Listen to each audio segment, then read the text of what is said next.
ఉన్న బంగారాన్ని విడిపించి ఆ రోజు ఆన్లైన్ రేటుకే మేము కొంటాం. Sharma gold company.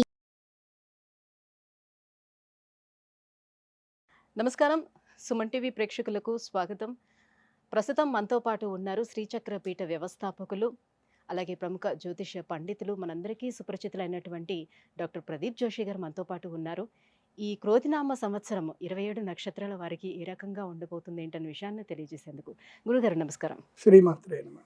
మీ జన్మ నక్షత్రం ఇంపార్టెంట్. ఇప్పుడు నేను చెప్పేది ఏది జన్మ నక్షత్రం, నామ నక్షత్రము కాదు. నామ నక్షత్రం వేరు, జన్మ నక్షత్రం వేరు.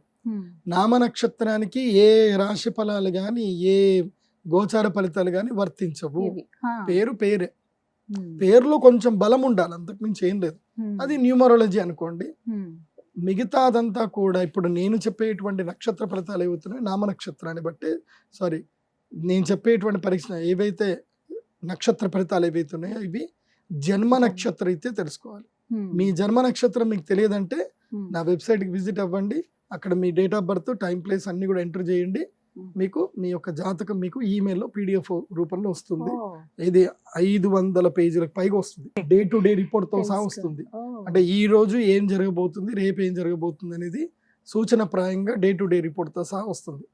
సో అది మీరు స్వీకరించవచ్చు. మీ జన్మ నక్షత్రం అక్కడ నుంచి తెలుసుకోండి. పేర్లను బట్టి ఇప్పుడు శ్రీనివాస్ అని పేరు ఉంటుంది, అందరు తులారాశి అని చెప్పేస్తారు. కాదు. ఇప్పుడు వెంకటేష్ అంటారు, వేవో కాకి మృగశిర నక్షత్రము అంటే ఇది మిథున రాశి అని చెప్పేస్తారు. కాదు. సో ఇలా పేరును బట్టి మీరు రాశులు చెప్పుకోకండి, నక్షత్రాలు చెప్పుకోకండి, దాని ఫలితాలు ఉండవు. సో ఇప్పుడు ఈ సంవత్సరము క్రోధినామ సంవత్సరంలో ఒక్కొక్క నక్షత్రం వారికి ఎలా ఫలితాలు ఉన్నాయో చెప్తాను. అందరూ జాగ్రత్తగా వినండి. మీ జన్మ నక్షత్రాన్ని బట్టి మీరు నోట్స్ రాసుకోండి.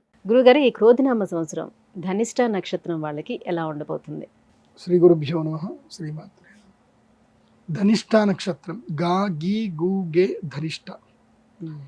ఈ ధనిష్ట నక్షత్ర జాతకులకి ఏంటంటే వీళ్ళకి కూడా బద్ధకరత్న అవార్డు ఇవ్వచ్చు. వీళ్ళకి విపరీతమైన బద్ధకం, ఏ పనులు చేయలేరు. వీళ్ళకి ఏంటంటే ఎవరైనా ఒకళ్ళు వీళ్ళని దగ్గర తీసుకొని ప్రేమగా చూసుకుంటున్నారు అంటే ఇంకా వీళ్ళు ప్రపంచం మర్చిపోతారు, ఇంకా వాళ్ళ మీద డిపెండ్ అయిపోతారు. ఇంకా నా గురించి నేను ఇవి అవడం ఆలోచించడం మానేస్తారు వీళ్ళు. సీతమ్మ వారి నక్షత్రం కూడా ఇదే నక్షత్రం. సీతమ్మ అంతే, రాముణ్ణి నమ్మింది, అయిపోయింది, అన్ని మర్చిపోయింది. రావణాసురుడు వచ్చాడు, గడప దాటమన్నాడు, ఏమో ఆయన ఉన్నాడు కదా అనుకున్నాడు, పోయి ఇబ్బంది. సో ధనిష్ట నక్షత్రం వారు ఏంటంటే నమ్మితే గుడ్డిగా నమ్మేసి అలా అంతే నమ్మిస్తారు. వీళ్ళు మొత్తం ఇచ్చేస్తారు. నాకు తెలిసి ఆస్తులు కూడా రాసిచ్చిన వాళ్ళు వీళ్ళే ఉంటారు. ఇప్పుడు ఉదాహరణకి ఎవరైనా అమ్మాయిని ప్రేమించారు, ఒక అమ్మాయి బాగుంది, ఇంకా పెళ్ళాం పేరు మీద ఆస్తులు కొనిస్తారు వీళ్ళు, ఇంకా మొత్తం జీవితం వాడి చేతిలో పెట్టేస్తారు.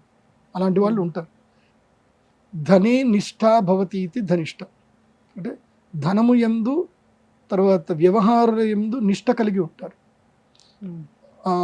ఇప్పుడు నిజాయితీ కలిగి రిలేషన్షిప్స్లో నిజాయితీగా ఉంటారు చూడండి, మల్టిపుల్ రిలేషన్స్ లేకుండా. ఆ ఉండే వాళ్ళల్లో దాదాపుగా 70 మంది వీళ్ళే ఉంటారు. అంటే నిజాయితీగా ఉంటారు. ఒక రిలేషన్షిప్స్ లో ఉంటే వాళ్ళతోటి రిలేషన్షిప్ చాలా అట్లా నిజాయితీగా ఉంటారు వీళ్ళు.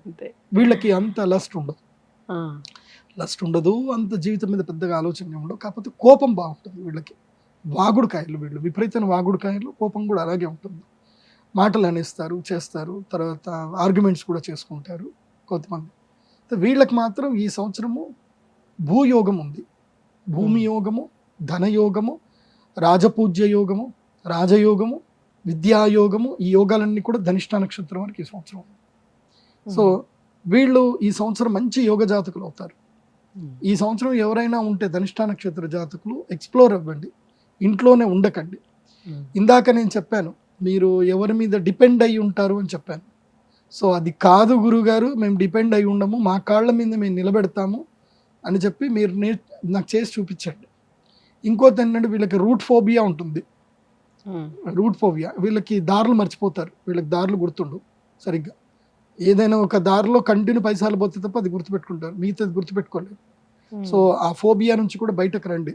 వీళ్ళకి లాంగిట్యూడ్లు, లాటిట్యూడ్స్, దిక్కులు వీళ్ళకి తెలియదు. సో అలా ఒక ఫోబియా అయితే వీళ్ళకు ఉంటుంది. అంటే నా రీసెర్చ్లో తేలింది అది. కాబట్టి ఏదైనా లెర్నింగ్ నేర్చుకుంటూ ఉండండి. చిన్నపిల్లలు ముఖ్యంగా ఈ నక్షత్ర జాతకుల్లో చిన్నపిల్లలకు నేను చెప్పింది ఏంటంటే, మీ పిల్లలు ఉంటే వాళ్ళ దగ్గర నుంచి మొబైల్ని దూరం చేయండి. మీ పిల్లల దగ్గర కనుక, అంటే వేరే పిల్లలు వేరు, ఈ పిల్లలు వేరు, వీళ్ళ దగ్గర మొబైల్ ఉంటే మాత్రం వీళ్ళ జీవితంలో ఎదగరు. చెప్పాను కదా, డిపెండెన్సీ ఉంటుంది, వీళ్ళు ఇంకా ఇదే ఇదే ఇదే ఇదే ఇదే ఉంటారు. కాబట్టి దేనికి అడిక్ట్ అయితే దానికి అట్లా ఉండిపోతారు. ఇంకా వీళ్ళు కొత్త దాన్ని యాక్సెప్ట్ కూడా చేయరు. ఇప్పుడు ఉదాహరణకి మీరు పప్పన్నం మీకు అలవాటు, ఇంకా పప్పన్నమే తింటారు, ఇంకా కొత్తది ఎక్స్ప్లోర్ చేయరు ఇంకా. సో అది పిల్లల వరకు 16-18 ఏళ్ళ వరకు ఇది ఇలాగే ఉంటుంది. సో అలా ఎక్స్ప్లోర్ చేస్తే మంచిది. ఎక్స్ప్లోర్ చేయించడానికి ట్రై చేయండి. పిల్లల్ని మాత్రం ఇంట్లో ఉంచకండి. ఈ సంవత్సరం అంతా కూడా పిల్లల్ని ఇంట్లో ఉంచకండి. తొడపాయసం పెట్టండి, బయటకు పంపండి. ఇది బాగా గుర్తుపెట్టండి. సో ఈ సంవత్సరము ధనిష్ఠా నక్షత్రం వారు విశేషంగా గోకర్ణంలో ఉండేటువంటి గోకర్ణ క్షేత్రము, అదేవిధంగా మురుడేశ్వరము, ఉడిపి, తర్వాత మూకాంబిక అమ్మవారు, ఈ అమ్మవార్లందరినీ కూడా దర్శనం చేసుకోండి. ముఖ్యంగా గోకర్ణములో గణపతి దేవస్థానం ఉంటుంది. ఆ గణపతి దగ్గరికి వెళ్ళి 108 ప్రదక్షిణ చేయండి ఆ గణపతికి.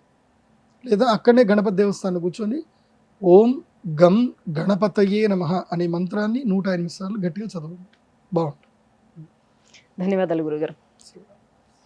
సుమన్ టీవీలో మీ పర్సనల్ అండ్ బిజినెస్ ప్రమోషన్స్ కోసం కింది నెంబర్కి కాంటాక్ట్ చేయండి.